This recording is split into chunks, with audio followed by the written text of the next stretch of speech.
Por que você não tira 1000 na redação do Enem? Eu te digo.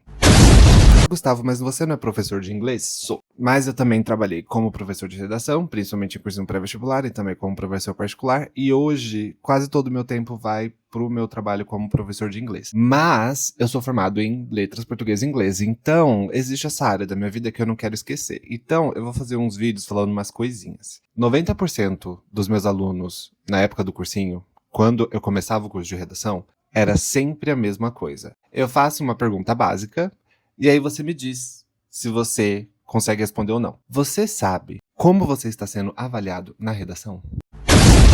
Porque na minha experiência, 90% dos alunos acha que você vai chegar, você vai ler o tema, você vai escrever e você vai orar depois. Quando existe um documento do Enem que se chama Cartilha de Redação para o Candidato. E isso é literalmente um material de instruções de como você deve fazer para tirar 1000.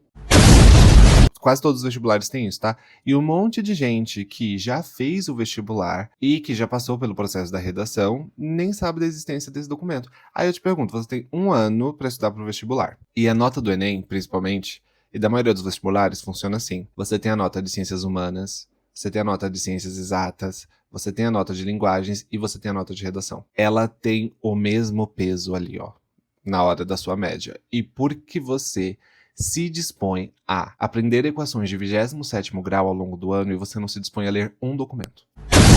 Mas como nem tudo são flores, eu vou analisar esse documento depois. Mas o mais importante é que quando eu fazia o curso, eu dividia os métodos avaliativos em algumas partes. E elas são partes simples, partes complexas e partes abstratas. A parte simples é o seguinte: na redação do Enem, você precisa escrever bem.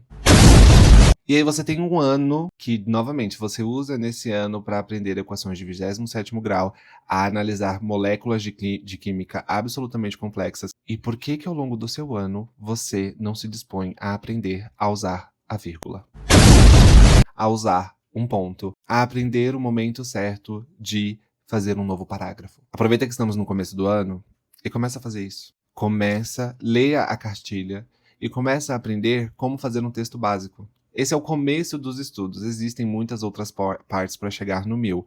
Mas, olha, eu já te digo que você sai na frente se você estudar isso. Então começa a fazer isso. Depois eu vou fazer outros vídeos continuando isso. Mas começa. A redação pode ser o diferencial para te colocar ou não em uma faculdade, principalmente federal. Então para de ignorar a redação e estuda. Porque não dá para aprender isso em 1 minuto.